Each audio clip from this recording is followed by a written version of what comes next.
Урматтуу кыргызстандыктар, буга чейин жергиликтүү кеңештерге үгүт өнөктүгү башталаардын алдында сиздерге видео кайрылуу жасап, анда алдыдагы шайлоонун маанилүүлүгүнө токтолдум эле. Бул жолу соц тармактагы баракчам аркылуу дагы бир ирет сиздерге кайрылууну туура көрдүм. Азыр шайлоолор мурункудай эмес. Мурун кандай болгонун баарыңыздар эле менден жакшы билесиздер.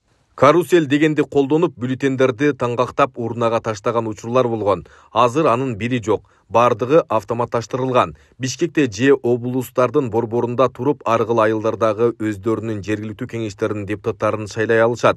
БШК белгилеген тартипте аралыктан шайлайм деп 6 ноябрга чейин катталып койгондор үчүн. Бир шайлоо тилкесинен бир добуш берип, анан кайра башкасына бара коюп добуш берем деген карусель фокустар өтпөйт.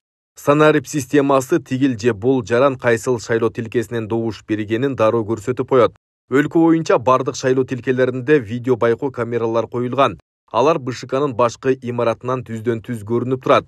Кыскасы добуштар уурдалат, шайлоонун жыйынтыгы бурмаланат дегенге кыпындайда негиз жок. Мунун баары эмнеге жасалып жатат?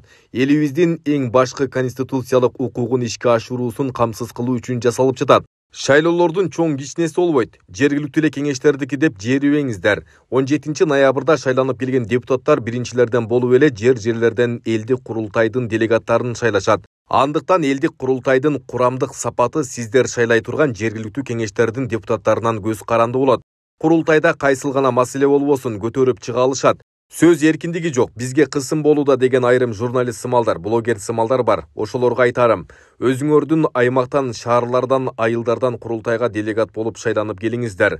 Өзүңөрдүн эл алдындагы аброюңарды көрсөтүп, бийликке карата каалаган суроолоруңарды бериңиздер. Биз силерден кача турган суроо жана маселе жок. Дүжүр курултай болду же дүжүрлөр шайланып келишти деген сөздөрдү кайталабаш үчүн бийликке нааразы болгон блогерлер, журналисттер, активисттер, акылдуу сымалдар элдик курултайга шайланып келип, болгон суроолоруңарды узатып, ой пикирлериңерди, дооматтарыңарды түз эфирде ачык айтыңыздар.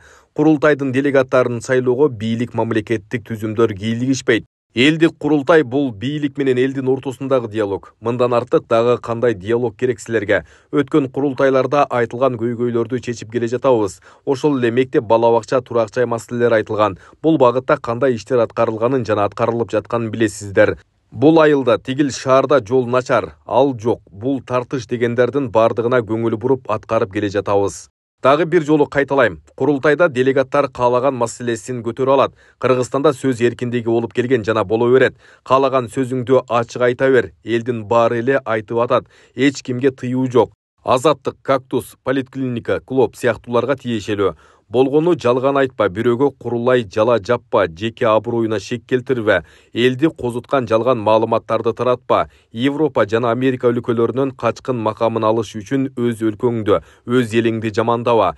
Эми жыйынтыктап айтсам, 17 ноябрдагы шайлоолорго активдүү катышыңыздар. Андан кийин элдик курултайдын делегаты болууга аракет кылыңыздар жана делегат болуп келип, элди түйшөлткөн, элге пайда бере турган маселелерди көтөрүңүздөр. Биз аткарууга даярбыз.